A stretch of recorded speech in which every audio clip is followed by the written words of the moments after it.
Video చూసే ముందు ఒక లైక్ కొట్టి జై శ్రీరామ్ అని కామెంట్ చేయండి.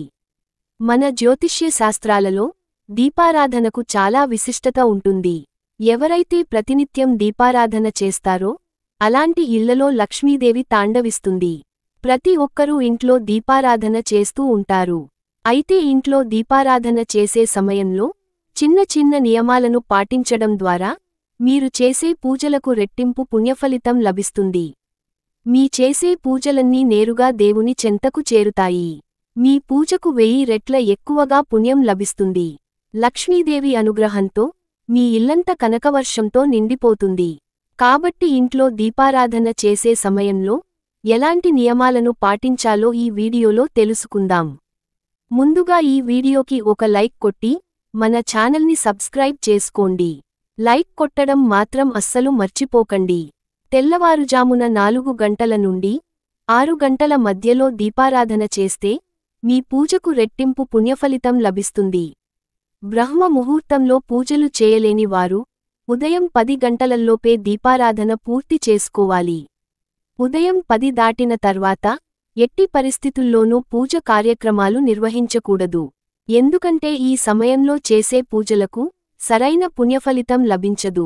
ఇక ఉదయం దీపారాధన చేయలేని వారు సాయంత్రం సమయంలో దీపారాధన చేస్తే విశేషమైన పుణ్యఫలితం లభిస్తుంది.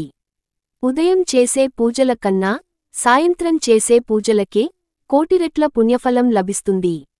ఎందుకంటే ప్రతిరోజు సాయంత్రం సమయంలో శివపార్వతులు భూమిపైన సంచరిస్తూ ఉంటారట. కాబట్టి సాయంత్రం చేసే పూజలకు శివానుగ్రహం ఖచ్చితంగా లభిస్తుంది. ఇక పూజ చేసే ఆడవారు ఖచ్చితంగా తల స్నానం చేయాలి. అయితే తలస్నానం చేయలేని ఆడవారు పాపిట్లో కుంకుమ బొట్టు పెట్టుకుని ఇంట్లో దీపారాధన చేసుకోవచ్చు.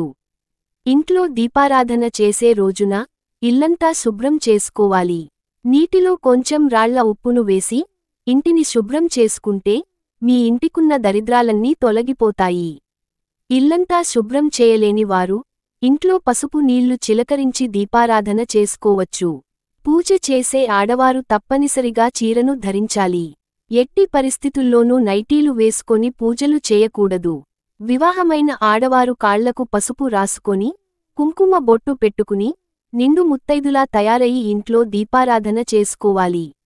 అప్పుడు మాత్రమే మీరు చేసే పూజలకు దేవుని ఆశీర్వాదం లభిస్తుంది.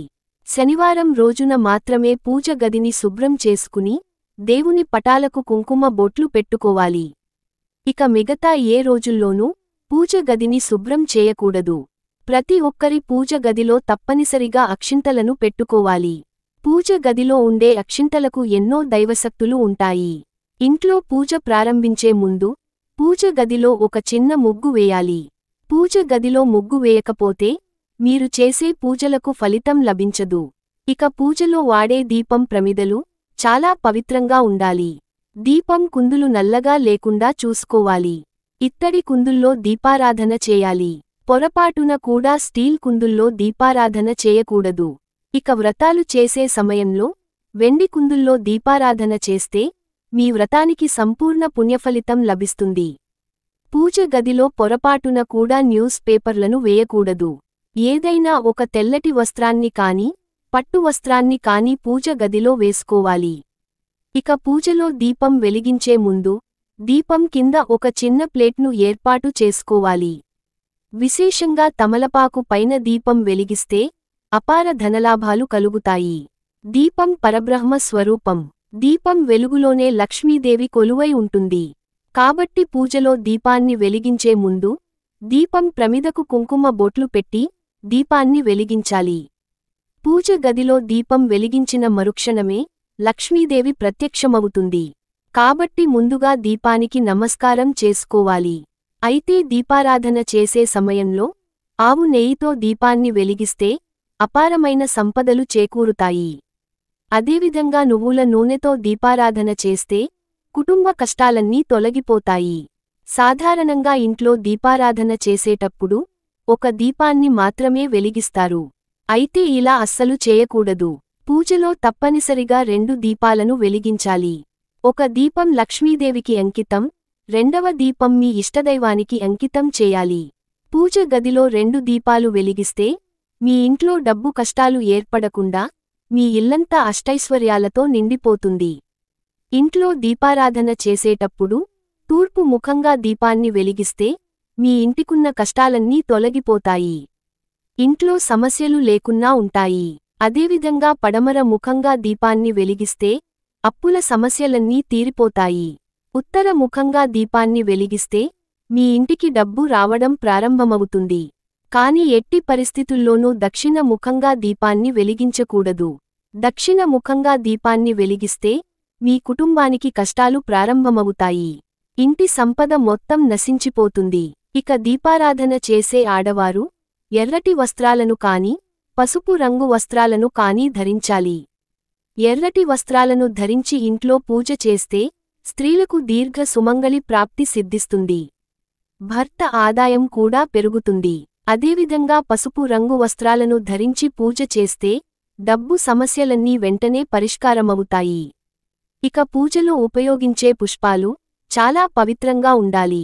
పక్కింటి వారి పూలతో ఇంట్లో దీపారాధన చేయకూడదు. వేరే వాళ్ల పుష్పాలతో ఇంట్లో పూజ చేస్తే మీరు చేసే పూజలో సొగం పుణ్యఫలితం పక్కింటి వారికే వెళ్ళిపోతుంది. అలాగే వాసన చూసిన పుష్పాలతో దేవుడిని పూజించకూడదు. రెక్కలు తెగిన పూలను కూడా పూజలో ఉపయోగించకూడదు. ఎవరైతే ఐశ్వర్యవంతులు కావాలని కోరుకుంటారో అలాంటివారు ఎర్రని గులాబీ పూలతో పూజ చేస్తే విపరీతమైన ధనయోగం కలుగుతుంది. డబ్బు పరంగా మీ ఇంటికి బాగా కలిసి వస్తుంది. అదే విధంగా అనారోగ్య సమస్యలతో బాధపడేవారు మల్లెపూలతో దేవుడిని పూజిస్తే మంచి ఆరోగ్యం లభిస్తుంది. ఇక వివాహం కానివారు సన్నజాజి పూలతో దేవుడిని పూజిస్తే వివాహ గడియలు దగ్గర పడతాయి. మంచి సంబంధం కుదురుతుంది. మందార పూలతో దేవుడిని పూజిస్తే అప్పుల సమస్యలు తీరిపోతాయి. అదేవిధంగా చామంతి పూలతో దేవుడిని పూజిస్తే కోరిన కోరికలన్నీ వెంటనే నెరవేరుతాయి. జిల్లేడు పూలతో శివుడిని పూజిస్తే మీ కుటుంబానికి 7 తరాల ఐశ్వర్యం కలుగుతుంది. దేవునికి నైవేద్యంగా ఒక చిన్న బెల్లం ముక్కను సమర్పించినా మీ పూజలకు రెట్టింపు పుణ్యఫలితం లభిస్తుంది. అలాగే జామపండును నైవేద్యంగా సమర్పిస్తే అనారోగ్య సమస్యలన్నీ తీరిపోతాయి. ఎండు ద్రాక్షను నైవేద్యంగా సమర్పిస్తే కోరిన కోరికలన్నీ తక్షణమే నెరవేరుతాయి. అరటి పండ్లను నైవేద్యంగా సమర్పిస్తే కుటుంబ సమస్యలు వెంటనే తొలగిపోతాయి. లక్ష్మీ స్వరూపమైన ప్రతి శుక్రవారం నాడు ఇంటి గడపాలకు ఖచ్చితంగా పసుపు రాయాలి. ఇంటి గడపలు ఎల్లప్పుడూ పచ్చగా ఉండాలి. అలాంటి ఇళ్లలోనే లక్ష్మీదేవి తిష్ట వేసుకొని కూర్చున్నట్టుంది. ఎన్ని పూజలు చేసినా ఉపయోగం లేదని బాధపడేవారు మీ పూజ గదిలో తప్పనిసరిగా ఒక చిన్న గోమాత విగ్రహాన్ని పెట్టుకోండి. పూజ గదిలో గోమాత విగ్రహం ఉంటే మీ ఇంట్లోకి ముక్కోటి దేవతలు అడుగుపెడతారు. ఇక మీ ఇల్లంతా కనక వర్షంతో నిండిపోతుంది. ఈ వీడియో మీకు నచ్చితే లైక్ చేసి సబ్స్క్రైబ్ చేసుకోండి.